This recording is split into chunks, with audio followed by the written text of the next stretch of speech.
Welcome to Movie Oubliette, the film review podcast for movies that most people have mercifully forgotten. I'm Dan. And I'm Conrad, and in each episode, we drag a forsaken film out of the oubliette, Discuss it and judge it to decide whether it should be set free or whether it should be thrown back and consigned to oblivion forever.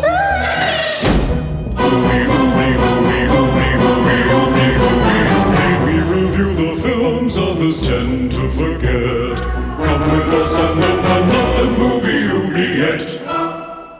Hello listeners, welcome to Movie Oubliette, episode 149, the Continental Traversing podcast with me, Dan, surrounded by towers of cardboard boxes in Melbourne, Australia. And me, Conrad, buying laser discs again in Cambridge, UK. Wow. In this podcast, we discuss lesser talked about genre films, horror, sci-fi, and fantasy because accidentally traveling back in time is what we dream about every night. Don't we, Conrad? We do. I expect you're wanting to fast forward in time to when you're safely in your new home and you don't have boxes everywhere. Yeah. I mean, the boxes are increasing as well. Still not fully packed, even though I think it's like 3 or 4 days away we get the keys. But, just pushing through, just packing those boxes. But yeah, there's a few things I can't pack yet as well. I need them right now. Yeah.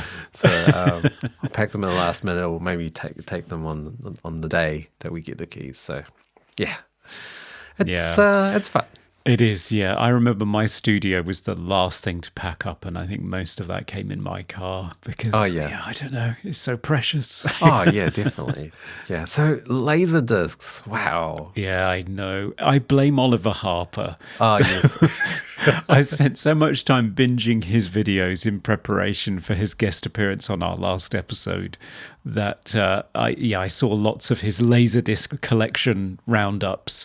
Yeah. And so I've got into Laserdiscs again, and I managed to find a way of plugging my Laserdisc player into my modern TV. Oh. And I don't know, there's just something about watching a 90s movie. What I'm doing is buying these eBay or Facebook Marketplace job lots of Laserdiscs, and it's always got like some 90s movie on it that I haven't seen in ages or I've never seen at all. So I'm watching 90s movies in like vintage, soft, blurry right Laserdisc with interference and stuff. It's great. It feels right somehow. Yeah, so Laserdisc is digital, right? No, the video is analog. Okay. But it's read by a laser. Right. So it's a bit of a weird mix. But it's basically like a higher grade VHS, but with more lines, vertical lines. Okay. So it's better video quality, but it's still actually analog. Right. So it's still less than DVD? It is, yeah. It is. Interesting. Yeah, they did start to have digital sound at one point. Right. Later on in their career. So yeah, it's lots of fun. I don't know. I kind of subscribe to H Bomber Guy, the guy that on YouTube who does this. He did this fantastic video essay about how the VHS visual aesthetic was key to the success or the feel of these movies. And so watching 90s movies on Laserdisc somehow, it feels like a very authentic viewing experience. Yes. It feels right. So yeah, I watched Air Force One the other day. Get off my plane. Oh, I love that movie. That was like one of my favorite movies as a teenager. I'm pretty sure I saw it in theaters. Yeah, I think I did too. And the CGI doesn't look bad at all on Laserdisc. Oh, yeah. All right. Well, meanwhile, have our listeners been chatting to us? What have they been talking about? Well, Chazilla got in touch because he had some questions about The Shadow, and I found them kind of mind-blowing because they hadn't occurred to me when I was watching it. He said, if Khan had an invisible hideout that whole time, why did he ship himself to the museum in a sarcophagus? How did he know so much about modern life? Other than an elaborate plan to drown the shadow, what was the purpose of that giant sphere? And who maintained and installed all those miles of message tubes? Yeah. I mean, yes, it's a lot of questions that you just accept in cinema. I mean, I wasn't even sure where the Swann Khan was. Was he millennia old? I mean, was he asleep in the sarcophagus for like centuries, or what, was he living and just I don't know. accustomed to modern times, but still chose to dress up like Genghis Khan for some reason? I have no idea. And then he has this skyscraping hotel that he's confused everybody into thinking isn't there as his hideout this whole time. How long's he been there? Why did he mail himself to a museum in a sarcophagus if he's been there the whole time? I'm confused. It doesn't make any sense at all. Yeah, knowing that the building it didn't just appear there when he appeared. No, he's been there the whole time. It's a beauty of cinema. Indeed. And we heard from Serge of Cold Crash Pictures. Hello, Serge. Oh, hello, Serge. Yeah, we've got a verdict from him again. Thank goodness. Ooh. Really felt the loss of it on The Watcher in the Woods. Serge says, I think The Shadow is less than the sum of its parts. Oh. There's clearly a lot of talent on display here, but it's just too much of what nobody asked for. A long-forgotten Batman precursor with a lot of accidental camp and enough mystic Orientalism to raise eyebrows even in 1994. He doesn't even speak Chinese, had me cackling, but not for any reason the filmmakers intended. And by taking place in a sort of alternate history New York, it kills any chance of connecting with a modern audience. It's a curious artifact of history, not a forgotten classic. I'd probably throw it back into the movie Oubliette, but it's got enough mid-90s weirdness, a la Le Phantom, that I respect anyone who wishes it were more widely known. Interesting. Yeah, so I think he was sort of on my side of the fence. I was sort of ambivalent, but not terribly impressed. Yeah. And I think he feels the same way. There you go. Yes. So, well, thanks for getting in touch, both of you, and please do get in touch if you have any thoughts on the films we've been watching. Yes, please. Okay, Conrad, let's move on to the film today. What are we doing? Well, let me just amble on over to the movie Oubliette and find out. Oh, I appear to be in a desert valley of some kind. Yeah, but what time? I don't know. Oh, I'm being shot at. Oh, no. It's Wild West here. Oh, I can see a motorbike. What's it doing in the Wild West? I have no idea. It appears to have an 8-track in the front of the handlebars. Oh, okay. Oh, and a Blu-ray player. There's a disc inside. Oh. Right, I'm coming back. All right. Hey, I want that machine. Oh, wow. We're always at risk inside the Oubliette these days. It's terrible. Yeah. It's dangerous. Conrad, what do you have? So I have with me the 1982 science fiction western film Timerider, The Adventure of Lyle Swann, directed by William Deere, written by Michael Nesmith of The Monkees and William Deere, produced by William Deere and Michael Nesmith, with music by Michael Nesmith. He may have done the sandwiches as well. I didn't check. Ooh, man of many talents. Indeed. And starring Fred Ward, Peter Coyote, Belinda Bauer, Ed Lauter, Tracy Walter, L.Q. Jones, Richard Mesa, and Chris Mulkey. And I believe this is a Patron's Choice movie. It is, yes, nominated by longtime listener James Salzberg. Congratulations, James. Thanks, James, for this one. So what happens in this? Well, in 1982, wheelie-popping motocross racer Lyle Swann, renowned for his excellence as a rider and his inability to finish a course, gets lost during his latest desert race and strays into the path of a vaguely sinister corporation's time travel experiment. Zapped into the year 1877, Swann remains perpetually confused about his predicament, accidentally frightens a Mexican man to death with a flashlight and attracts the unwanted attention of the diabolical bandit Porter Reese, who covets Lyle's magical mechanical horse. Lyle is given sanctuary by the stunning and fiercely independent Claire Sr., who first admired him while the two were coincidentally skinny dipping in the same lake. The Baja California Peninsula is a small place, apparently. After a touching meet-cute in which Claire rapes Lyle at gunpoint, Reese and his merry band kidnap Claire and steal Lyle's bike. Will Lyle be able to reclaim his sweet ride with the aid of some US Marshals? Will he ever figure out he's in the past and get back to the future? And does that mysterious necklace he inherited from his great-grandmother have any paradoxical significance? Find out after the break. Yes. All right. Thanks again, James, for this one. Let's get into it.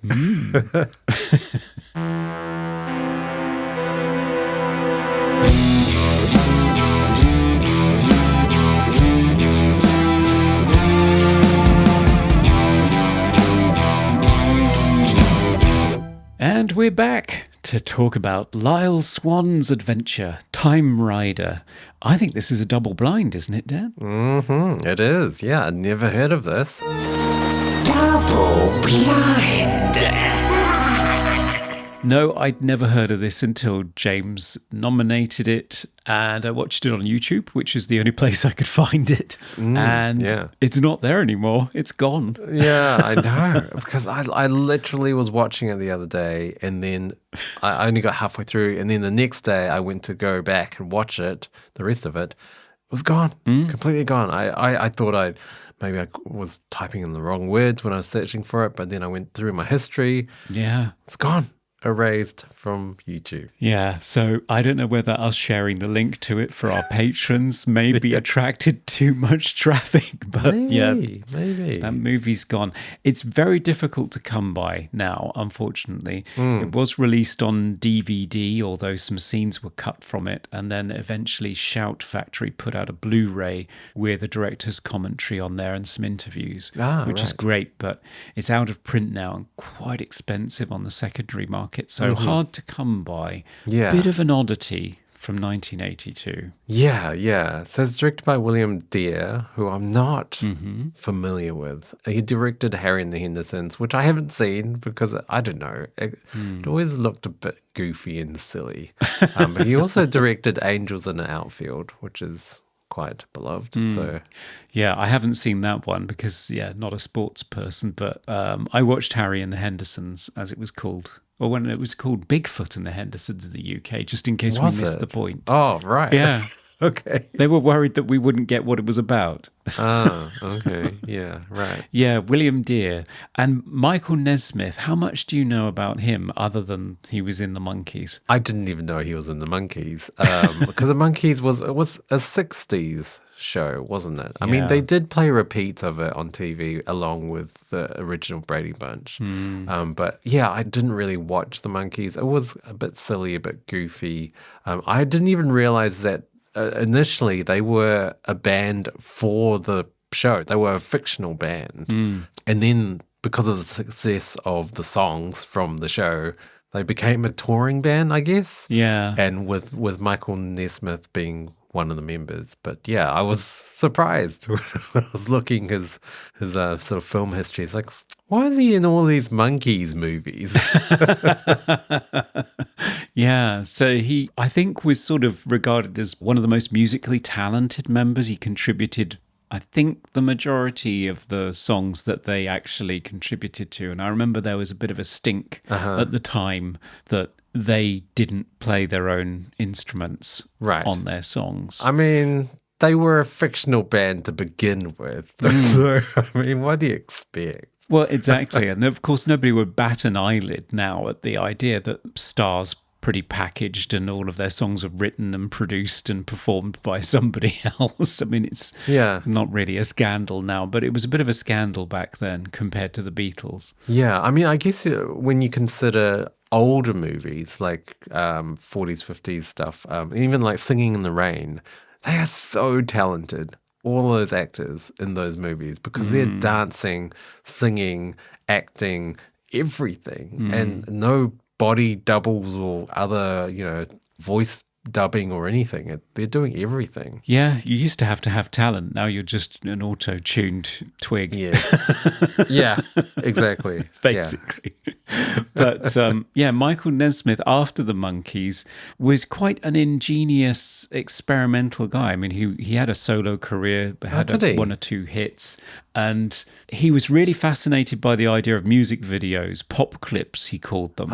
And as a result, ended up accidentally creating MTV. Right. And while he was doing that, one of the things that he was looking at was long form narratives with music on, and I think Timerider kind of emerged from that. He did 3 movies around about this time, and Timerider I think is the first of his 3 movies that he attempted to do. So pretty independent as a artist and filmmaker. Right. I mean, we'll get into music later. So the movie itself, it is a time travel movie, and it's a time travel movie going back into the past, which is not really that popular these days, but back in the 80s and 90s, a lot of movies going back into the past. Yeah. Like I think of like Time Bandits and like Bill and Ted's Excellent Adventure, and Back to the Future 3 is one that, I mean, very similar to this because they do go back to the Wild West.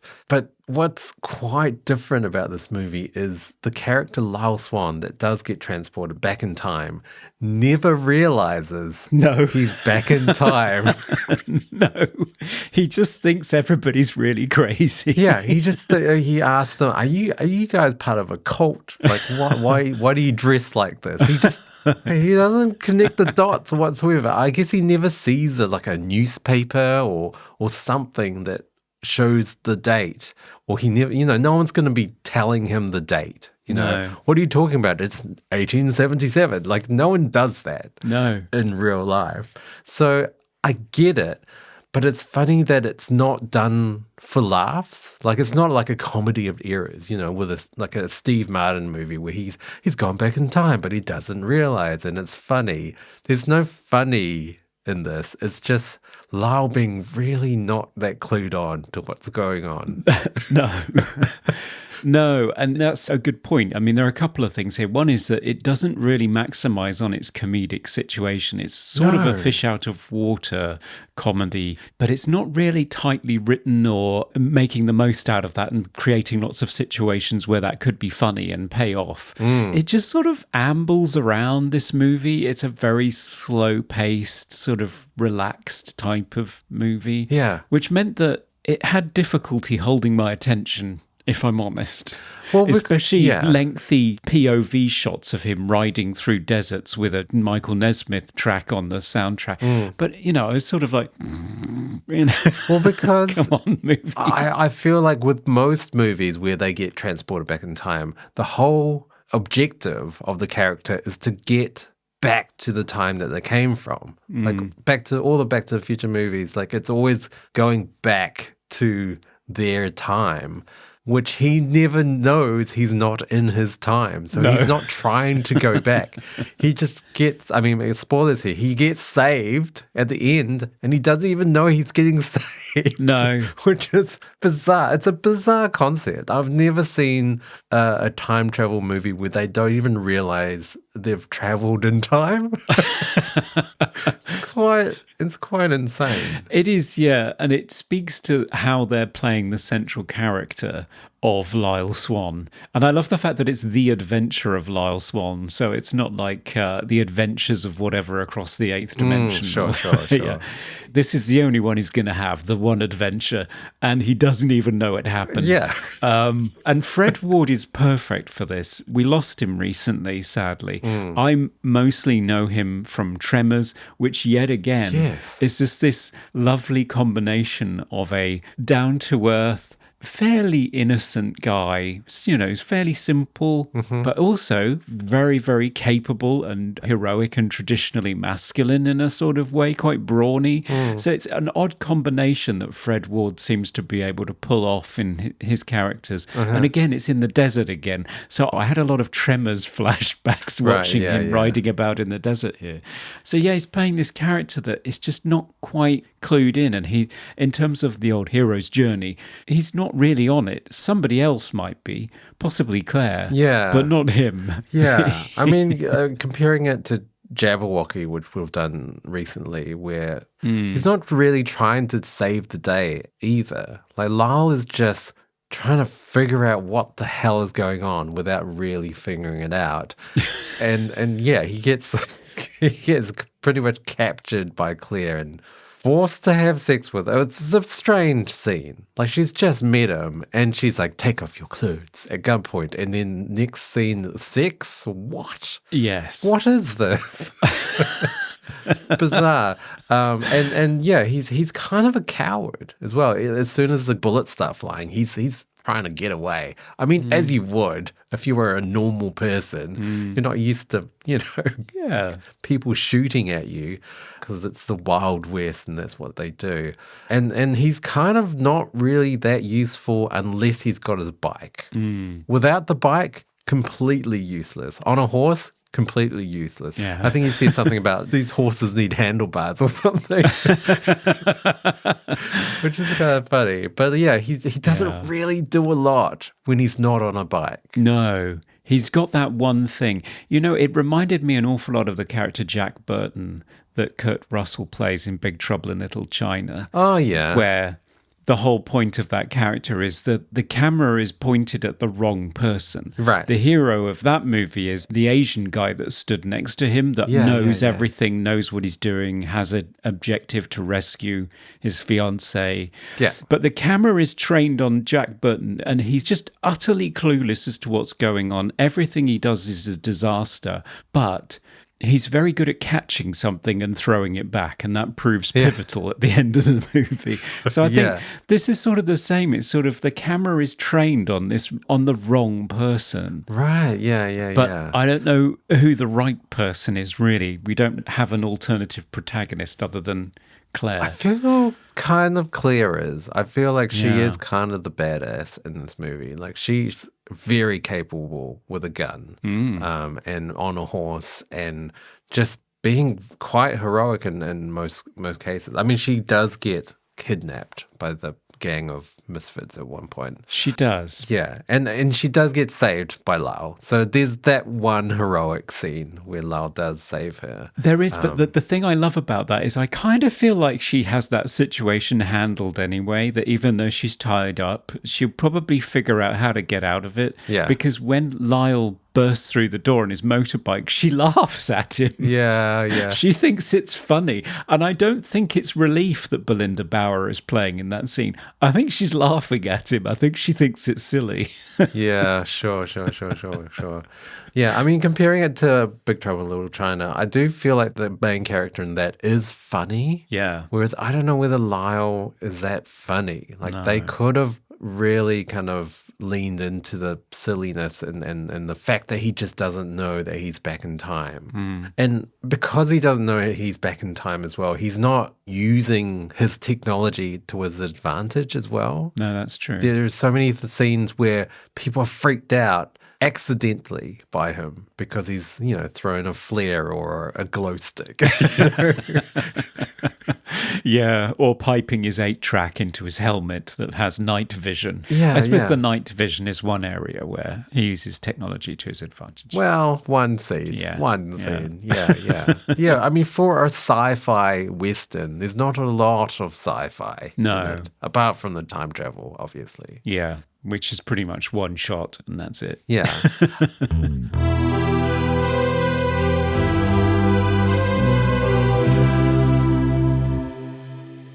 The setting is pretty amazing. I mean, despite the long, drawn-out scenes of him riding against another backdrop of Mexico, which is interesting. Like, it wasn't, Texas or Arizona. It was actually a different country. It wasn't even America. So I liked that setting, but they didn't really utilize the setting with Mexican characters. Everyone's American for some reason. Yeah, or they're in the background, or they die when you point a flashlight at them. He has Yeah. one scene where I think he's surrounded by non-English speakers, Yeah. which freaks him out, Yeah. and then Claire arrives and saves the day. No, they don't make best use of it at all. Yeah, I mean, I kind of wanted more sort of main characters to be Mexican. I mean, it's not like I wanted the bad guys to be Mexican. I don't want that sort of like stereotype No. of like the bad guy is non-white and the good guy is white. Yeah. At least they didn't do that. But yeah, I mean, there was certain other things I liked about the movie. I liked the introduction of Lyle when he first arrives and he's just on his motorbike with his lights. They've kind of almost made it look like a UFO, like in the distance. Like the sound of the bike is kind of weird. And we've got these like Mexican locals just around the campfire. So I kind of like that. But then again, yeah, they didn't really utilize his. I mean, apart from him, everyone thinking he's a ghost at one point and being incredibly frightened by his bike. I did like the reactions the people were having to like technology. You know, that was kind of fun. Yeah, it is. And I love the fact that he's dressed in the most vibrant red, and there's no red anywhere else in the movie apart from blood. It's just him. So they call him El Diablo. They think he's sort of a supernatural figure of some kind. Yeah. But again, it doesn't pay off in any particular way. Yeah, because if he knew he was in the past, then he would use that against the sort of enemies. But he doesn't know that. So he's he's just kind of riding around, just somehow not dying. Yes, magically, because nobody can shoot straight. No one can shoot anything. They shoot at his bike, and I'm surprised that it doesn't get flat tires or blow up. No. Because no one can hit anything. No, I think you hear one person in the background saying, "You've got an arrow in it." I think. Oh, yeah, that's right. Where did that come from? I don't know. I don't know who did that. They were all firing at it, and somehow there's an arrow in the mix. That was the thing in terms of it being funny. I think some of the ancillary characters were actually funny. Yeah, the bandits. that's So true. Peter Coyote is sort of suitably villainous, dressed in black and yucking it up. He, at the same year, was in E.T., of course, as Keyes, as Right, the yeah. government official that was looking for E.T., but turned out to be a nice guy. But in this one, he's really hamming it up as a mustachio twirling villain. Yeah. The ones I really like are his two lackeys, Yeah. played by Richard Mesa and Tracy Walter. So Claude and Carl Dorset, the Dorset brothers. They're quite funny. Yeah, it's kind of that classic setup where you have the big bad villain is just evil, and his two sort of accomplices, they're kind of like tagging along, but they're not really bad guys. They're kind of like, oh, we should probably bury that guy we just killed. You know, like they're not really doing bad things, but they just happen to be, you know, lumped in with the big villain. Yeah. So they're kind of clumsy and bumbling, and you know, one of them gets his nose shot off by Claire, which is kind of a strange scene as well. He's got no nose for The rest of the movie. rest of the movie. Yeah. Yeah, he kind of looks like Jack Nicholson in Chinatown with this bandage across his face. Yeah, I don't know. It's a peculiar little oddity of a movie that doesn't quite pull all of its elements together. It's just kind of rambling along and having a good time where it can. Yeah, I was also surprised by the amount of death as well. Like, there's a lot of people get shot. The Mexican at the start just has a heart attack, I guess. And at one point, I think someone gets his head decapitated with a garrote, and there's blood spurting. It's just, wow, I didn't expect that. No, and and of course the Reese character comes to a rather sticky end that we might talk about in the movie Yeah, awards. so let's talk about that later. Yeah, I think we should definitely get into that. Yeah, and I think one of the Dorset brothers does get killed, doesn't he? Is it Carl or Claude? Carl gets killed, yeah. So, a surprising amount of death. Doesn't Padre Quinn die as well? I think so. And then two marshals get killed as well. One Mm. gets shot in the back with a shotgun. It's brutal. It is, yeah. It's pretty nasty. And then you've got the comedy moment of them stripping the body of that other character that he shoots in the back as well. Oh no, he shoots that guy in the front whilst distracting him with silk, doesn't With he? the silk, yeah, that's Yeah. right. Yeah. But they strip the body of clothes because they're doing a bit of a fashion show with the clothes Yes. between them, the Dorset Yes, brothers. yes, yes. Yeah, no, so some of it is surprisingly sort of mercenary and nasty. Mm-hmm. But overall, the movie is kind of amiable. Yeah, I mean, I do think there's a lot of padding. There's a lot of stuff where they totally could have condensed it a lot. This movie could have easily just been an hour episode, a TV episode of, I don't know, Twilight Zone or something. It didn't really need to be that long. No. The first sort of 40 minutes, I think he doesn't talk to a single character until the 40-minute mark. Right, yeah. There's a lot of great scenery, but in terms of like plot, it's not a lot. No, and as you say, with a character that doesn't have the goal of getting back to the future, there's no narrative drive either. Yeah. I mean, he does want to rescue Claire, He does, yeah. which yeah, gives yeah. him an objective for the finale. But other than that, yeah, as I say, it's kind of amiable and aimless. Yeah. Sort of like its main character. I was also confused by the time travel aspect as well, because at the end, they time travel a whole helicopter back in time. I didn't know they could do that. No. And like the repercussions of that as well. Like, what if they couldn't get back? They would have changed history forever by putting a very, very modern piece of technology back in time. I mean, I guess the motorbike's still back in time, right? The wreckage of the motorbike. Yeah, because it got destroyed. I know it's not really made clear. The movie's not really interested in hardware No. or science fiction that much. It's just a device to get the character in this situation. Into a western. It's mainly a western. It's with time travel. I mean, it does so much remind me of Back to the Future 3, which came out like 8 years after this movie, I think, in 1990. Yeah, because they did 2 and 3 back to back, didn't they? So one is 89 and one is 1990. Yeah. So it's quite eerily similar in terms of just, going back to the Wild West and for it to be mainly a Western. But yeah, Back to the Future 3, it's a little bit more interesting, I think, with the characters. I think so.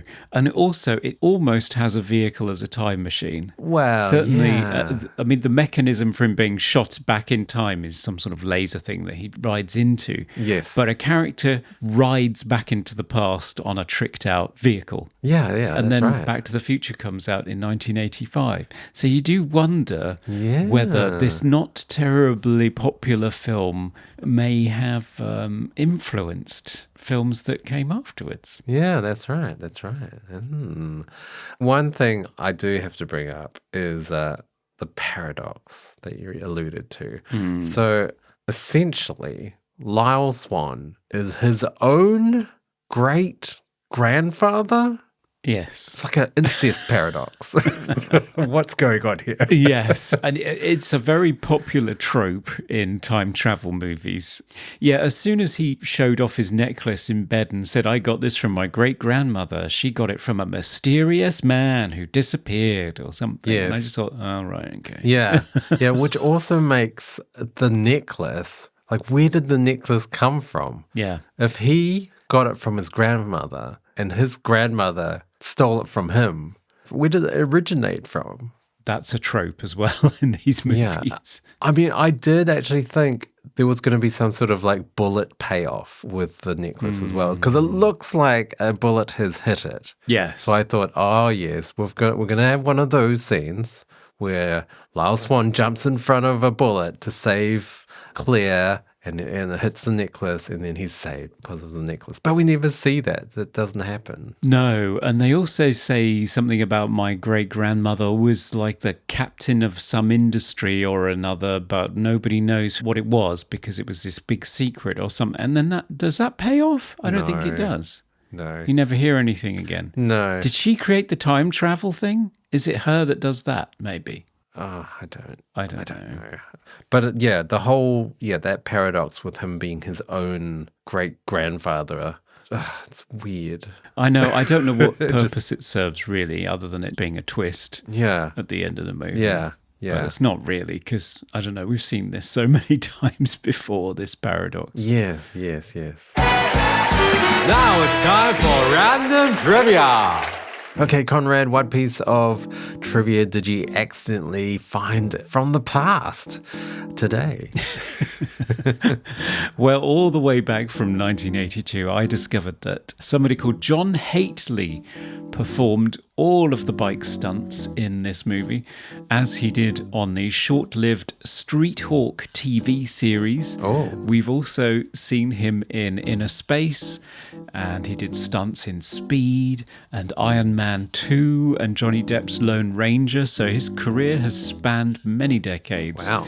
And he appears in RoboCop 2 as a character called Purse Snatcher. So I'm Right. guessing he gets caught by RoboCop. Belinda Bauer was in RoboCop 2. Right. Who played Claire in this movie. Yeah. And we've bumped into Belinda in Winter Kills. She was Yvette. Right. Yeah, that movie we did with Jacob Gentry. Gentry. Yeah. So in the movie, John Haitley is riding a Yamaha XT500 Baja Racer, a twin-valve single-cylinder enduro adventure motorcycle made by Yamaha from 1975 until 1989. Shiro Makamura, leader of the XT engine project, remembers the two-valve head gave a flat torque curve, while the smaller flywheel allowed the engine to rev up as easily as we wanted. Dry sump and short stroke also allowed for better ground clearance and a more compact engine than former British bikes ever had. I have no idea what any of that means, Dan. No, neither do I. But if there are any motorcycle fans out there, I think it's quite a sort of legendary bike. Yeah, I think it's sort of one of the good ones. Yeah. Okay. I don't know. Yeah. Well, it can bust through a door pretty well. Oh yeah, apparently. And that's our trivia.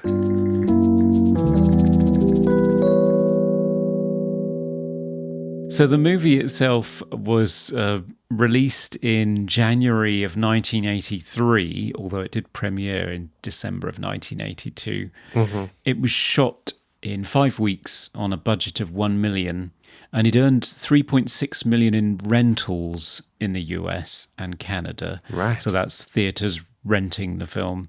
We don't know really what it made in terms of box office, but Nesmith said in an interview that it made 5 million. Right. So What was the budget again? 1 million, William Deere 1 says on million, the commentary. 5 million. Ooh, yeah, not a lot. Yeah, and I'm not sure how it fared in the market at the time, because the things that were topping the charts at this time in 1983 were Tootsie, Oh, yes. 48 Hours, police drama, action movie. Okay. The Verdict, courtroom drama. The Dark Crystal, Jim Henson. And The Toy, which was a comedy starring Richard Pryor. Oh, okay, right. I don't know that one. Yeah, so it didn't cut through in that market, but Michael Nesmith did make enough money from it to pour into his next film, Repo Man, directed by Alex Cox. I love Repo Man. Yeah, so that was the biggest hit of the three that he did. I would love to do Repo Man on the podcast because no one has seen it. And it's quite an odd film. Yeah. That I quite like it. I've never heard of anyone talking about that movie. No. I remember seeing it on BBC Two as one of these sort of cult movies that they were had a season of. Yeah.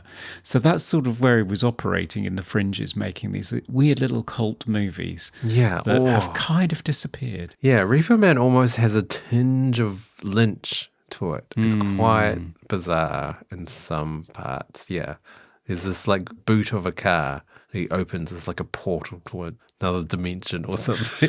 I can't remember. But I loved it actually. Yeah, I think that was the one that's the most well thought of in okay. retrospect. Interesting. Repo Man, out of the three movies he produced. Yeah, wow. This movie wasn't so complex. It was quite simple plot-wise. So what do you think about sci-fis and westerns, that sort of combination of the two genres? I can see why it has particular cultural interest in the US because that's kind of the birth of the nation, really. So to go back to the founding of the whole country and the Wild West and the frontier and to mix it genre-wise with science fiction, it must be sort of nostalgic and exciting in a way, in much the same way as going back to the 50s and Back to the Future was for a generation. Yeah, sure. It's not something that interests me at all. I mean, personally, Back to the Future 3 is my least favourite Back to the Future movie. Okay. And mashups like Will Smith's Wild Wild West, Yeah. I've never seen it, just did not interest me. Yeah. I don't know, it doesn't set my world on fire, but maybe it resonates in the US audience much more. Yeah, I mean, westerns for me, I've barely seen any. I've seen, I think, a couple of the main Clint Eastwood ones. I've never seen any of, Like John Wayne? Or... yeah, I've never seen a John Wayne movie. No, me neither. Not a single one. Nope. So it's just a genre that doesn't really appeal to me. I mean, I'm also not American, but it has influenced the sci-fi genre. You know, you've got movies that are sci-fis, but they are essentially westerns. Like Outland that we covered with Michael French is basically a remake of a western, and so also Battle Beyond the Stars that we covered with Michael French. It's also, you know, it's Magnificent Seven in space. Yeah. And you mentioned Wild Wild West, which is kind of like this, steampunk western. And The Mandalorian, it's definitely a sci-fi that's essentially a western. Yeah. It's influenced the genre of sci-fi for sure. Westworld is another one that I was thinking of, the original 1973 one. But there aren't that many movies where they go back in time to the Wild West. Like, I can only really think of Back to the Future 3 and this movie, Timerider. No one wants to go back to the Wild West as a time travel movie. Which is one of the reasons why I always used to be puzzled by that when Doc Brown said that this was where he wanted to go, back to this time period when he could travel anywhere. Yeah. My inclination would be, let's see the future. Yeah. You know, that's interesting. I mean, I have to say, I don't know what it is, but Back to the Future 3 is the movie I've seen the most out of the trilogy. Why? I don't know. I swear I saw it first. Out of the three movies, I saw 3 first, which is bizarre because I probably did not know what was going on. But yeah, I've seen that one the most. And I mean, the first one is a classic. It sets the standard for the trilogy. I do like the third one a lot. The second one is almost too goofy for me because they go everywhere.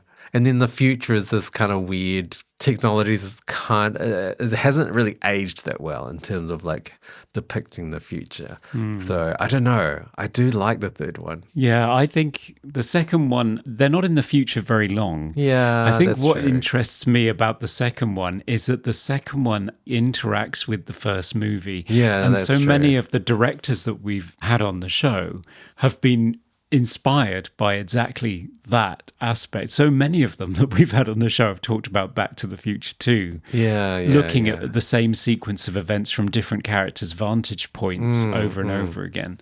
Like Duncan Skiles talking about the Clove Hitch Killer. Jacob Gentry as well. Yeah. Name-checked Back to the Future too. There's something about revisiting the original movie as part of your sequel that in some way is fascinating. Yeah. I mean, at the time, it must have been mind-blowing. Oh, gosh. Watching Back to the Future too. Yeah, I loved it. I absolutely loved that movie.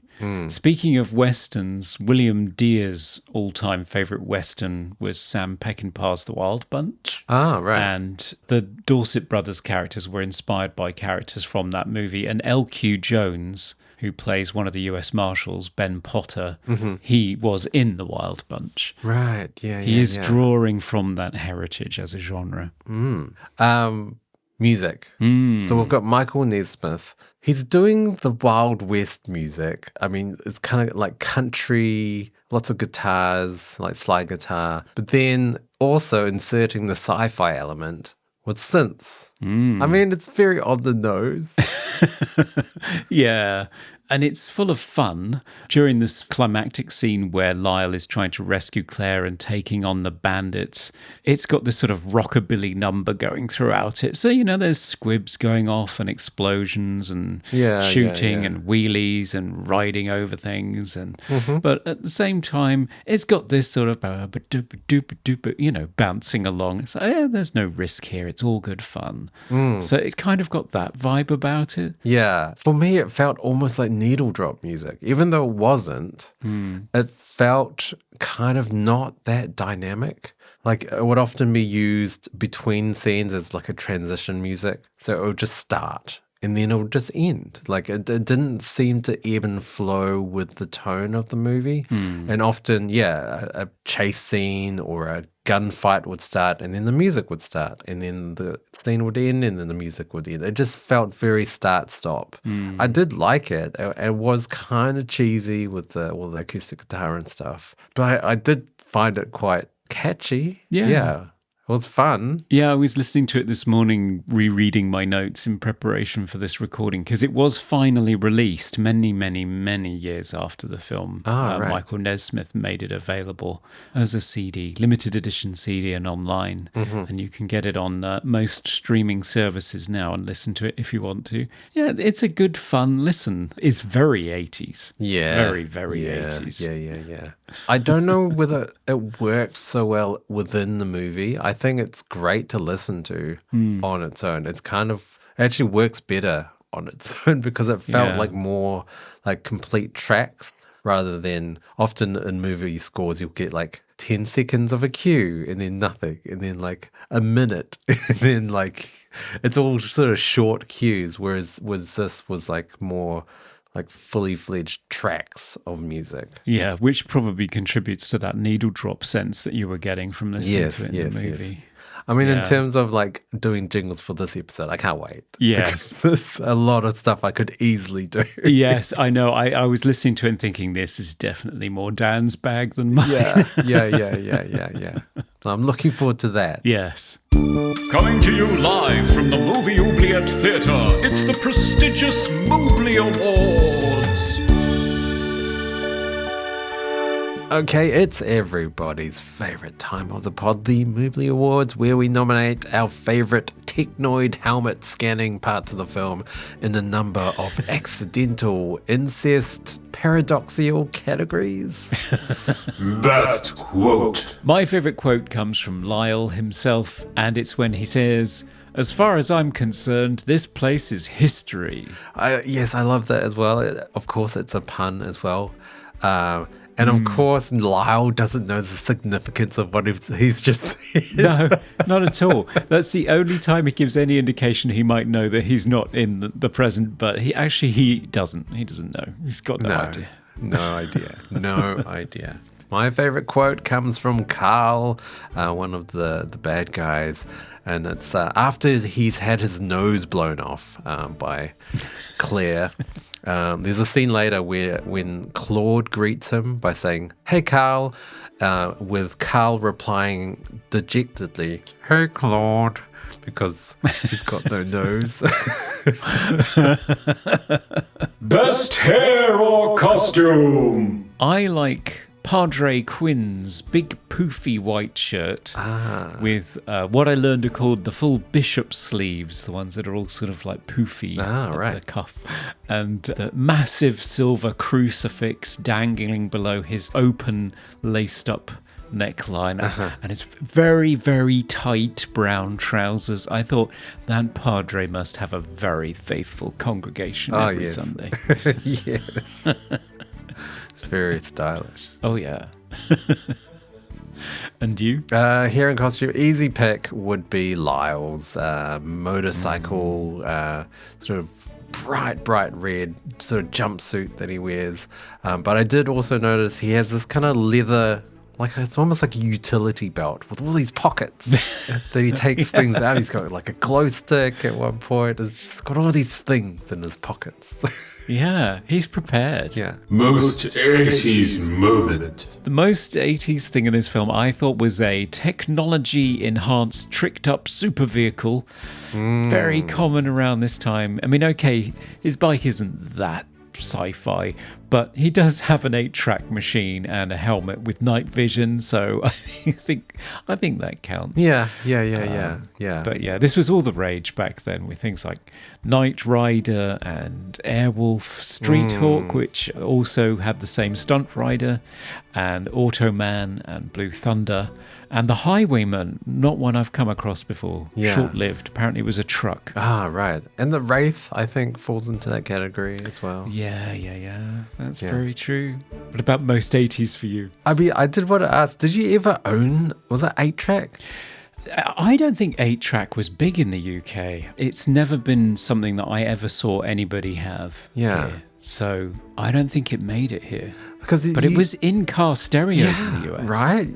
So is it, I've never seen an 8-track, so I don't really know what it is. So is the cassette itself bigger than a normal cassette? It's like a cartridge, and the tape is on an endless loop. And it literally has 8 tracks. Right. So it's like 4 stereo tracks, Yeah. I think. And then you can sort of flip it over. Right. Yeah. As a cartridge, right. As a cartridge in your car, and it just keeps playing and keeps playing in an endless loop. Oh, okay. That for me was very 80s. Oh, yeah. Favorite scene? My favourite scene was Claire's rescue. I've mentioned it before. That's There's lots mine of as well. Lots of people shooting guns and squibs going off everywhere. Lyle gets to jump over a wagon and bust through a door on his motorbike.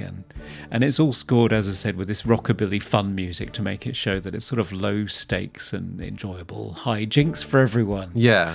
Although people do get killed as well. Yeah, people die, yeah. But it's fun.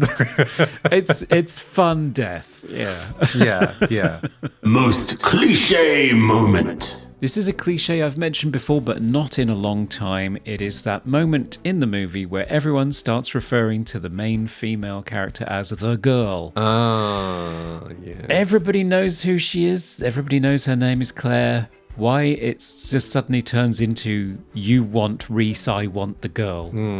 She has a name. We all know who it is. Say it. Yeah. She's not really a girl either. She's a full-grown woman. She's a full-grown woman who can shoot the nose off a man at 20 paces. So Yeah. show her some respect. Yeah.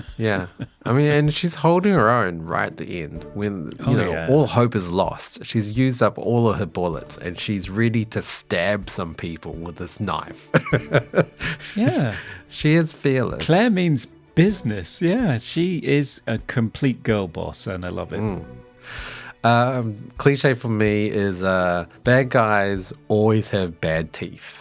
Or in this case, they have these metal caps on their teeth to make it look menacing and, not attractive. But all of them do. Yeah, it's true. It's very, very true. Yeah. Americans are real teeth Nazis. Yeah. Only the good guys have nice veneers, Perfect teeth.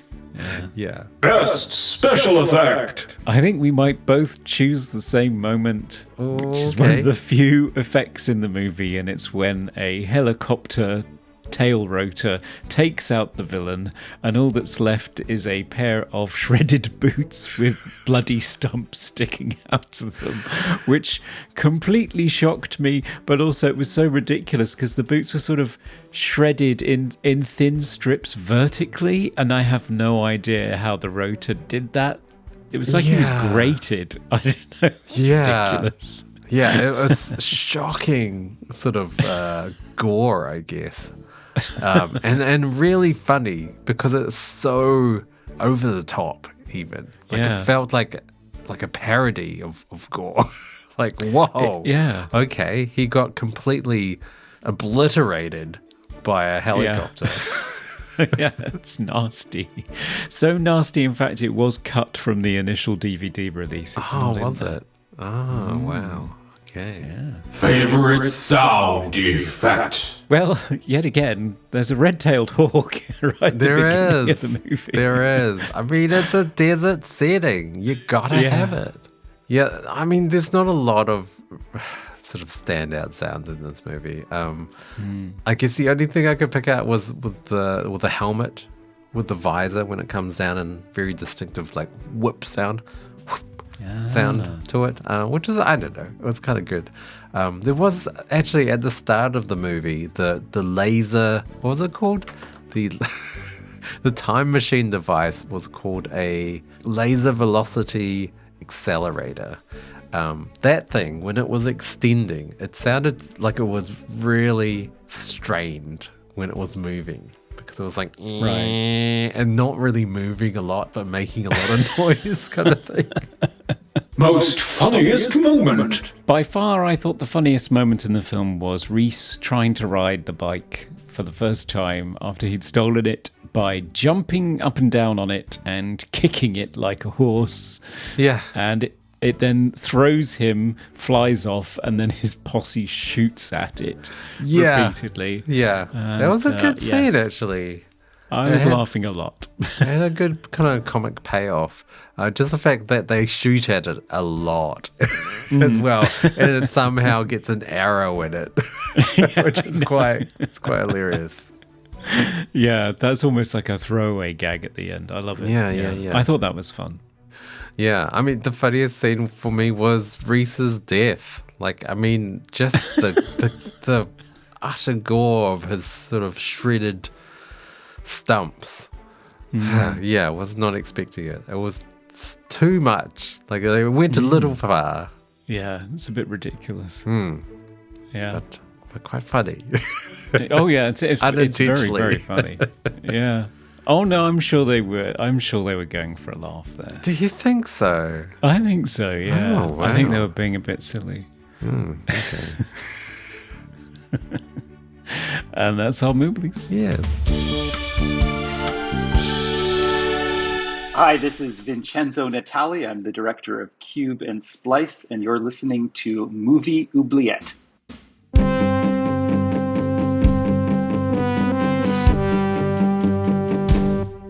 Yes, it is that time of the pod for final verdicts. Should Timerider, the adventure of Lyle Swann, be resurrected from its Wild West time of 1877 and be appreciated once more, or should it be shot in the back with a shotgun and thrown off a cliff back into the depths of the oubliette, never to be seen again?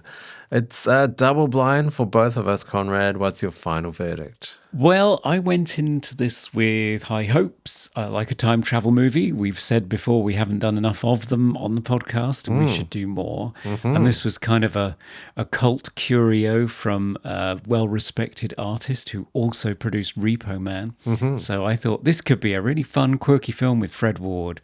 And I have to say, although I enjoyed the central character being completely clueless and I enjoyed Belinda Bauer's Claire, who I thought was kick-ass and fun to watch. I liked the ensemble cast's hijinks. I didn't think visually it was particularly interesting. I didn't think the sci-fi elements were particularly interesting. And I thought the pace was, even for the period, quite slow. It was kind of lacking in forward momentum, which was odd for a movie with hours of POV shots of a motorbike driving through the desert. Yeah. The soundtrack was great. The visuals were great. The location was great. But I was just kind of bored. Yeah. Sorry, James. Yeah. But I can easily see why this could be something that you kind of latched onto as a kid and had a really good time with. And it stuck there as a little nostalgia item. But coming at it fresh now, I'm afraid it left me cold. Yeah. I would have to agree. I think there's a lot of padding in this movie. I think there's not a lot of plot going on, or not a lot of directional plot. It seems to just amble or meander. Like Lyle just seems to just ride around a lot. And but yeah, I feel like there was wasted potential. It could have been quite a funny movie if they sort of played out his sort of ignorance of being transported back in time. That could have been more funny, but it wasn't really. So yeah, it was kind of a bit directionless and kind of odd to have a character that doesn't realize it back in time. I've never seen that before. So I guess quite unique. Yeah. But yeah, for the most part, I don't know whether I would recommend this movie. It is very much of the time of the 80s, though. So I bet a lot of people do have nostalgia for this movie. But yeah, I don't know whether it ages so well. No, I mean, I didn't hate it by any means. There wasn't anything about it that I thought, oh, this is objectionable in any way, or this is terrible filmmaking. I just thought it was, unremarkable, I guess. Yeah. But I did enjoy seeing it. I'm glad I've seen it at last, and we've covered it. Yeah. for James. I mean, I have to say, it's not a terribly made film. Like, it doesn't come across as hugely low budget or B grade. Like, the acting's fine, the costumes are fine. Like, it still depicted the Wild West or the 1870s like quite well. Like, I believe that. Yeah, it's not an ambitious movie, but what it set out to do, it does do. But I just thought it could have been more ambitious. Yeah, Maybe it could yeah, have done more with its premise. And it could have been a real cult gem like Buckaroo Banzai Adventures Across the Eighth Dimension. Or whatever it was.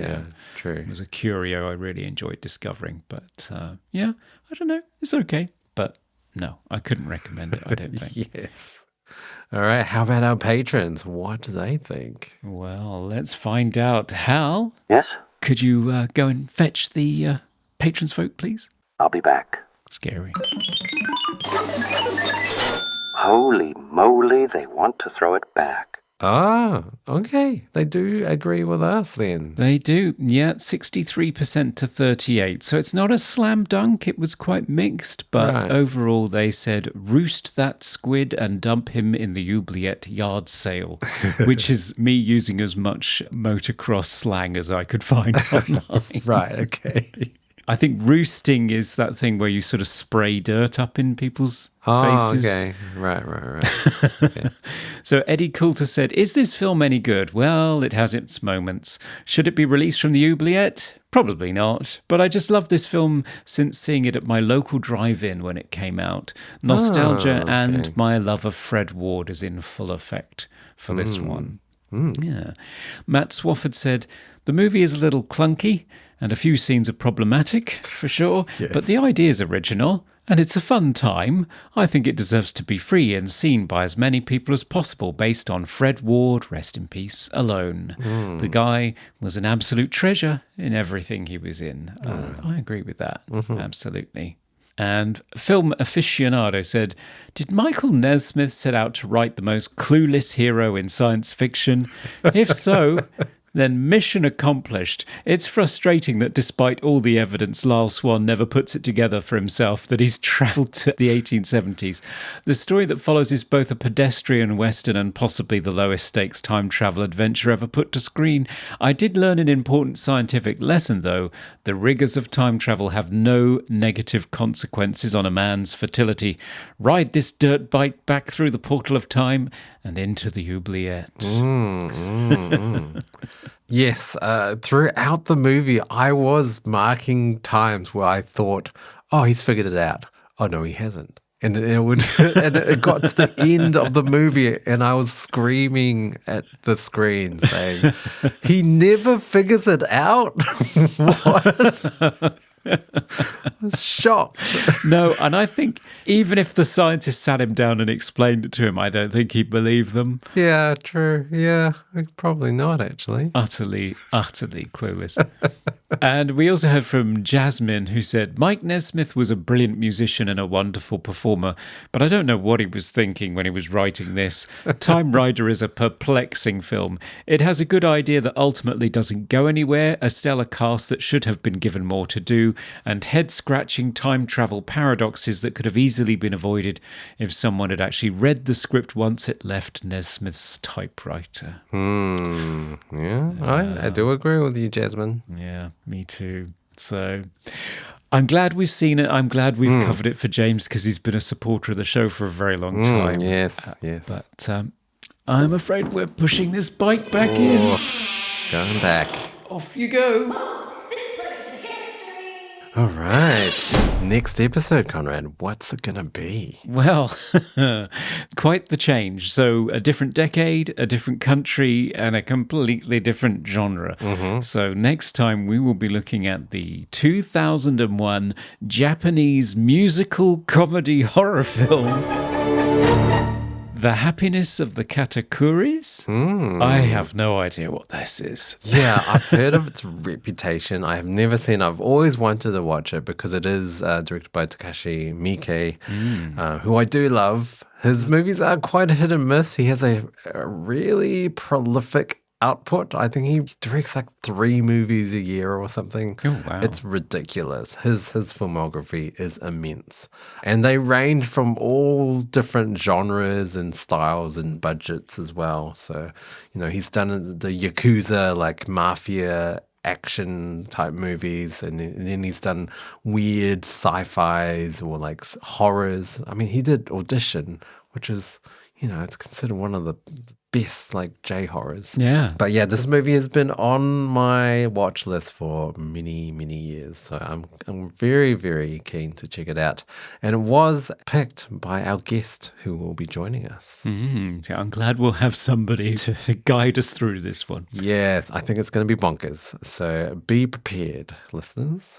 So if you want to keep up to date with our episode releases, you can follow us on all platforms as Movie Oubliette, and you can also email us at movie.oubliette@gmail.com. We love hearing from you. Indeed, we do. And if you want to support the show, head on over to Patreon, where for as little as $1, you get access to extended parts of the show, and you can nominate things for us to cover in future episodes, as James Salzberg did. And for $5, you get access to our exclusive monthly minisodes, and for $10, you can be an executive producer of the show, like Chazilla, Eddie Coulter, Isaac Sutton, Dr. Doggy, Serge Iconographer, and Ryan A. Potter. We've got merchandise on Redbubble and a YouTube channel with numerous live panels and video essays that we've done. And also, if you haven't given us a rating or review on whatever podcast platform you are listening to us on, please do. It does help us out. It helps us spread the word of Movie Oubliette. So, give us a rating and a review, please. Yep, please do. Check us out on TikTok. Yeah, it's a bit strange on there, but it's fun. Before it's banned in the US. All right, Conrad, that's us for another episode. Until next time, listeners, goodbye. Bye for now. We review the films others tend to forget. Come with us and open up the movie Oubliette. You shot it! A machine! You buttheads!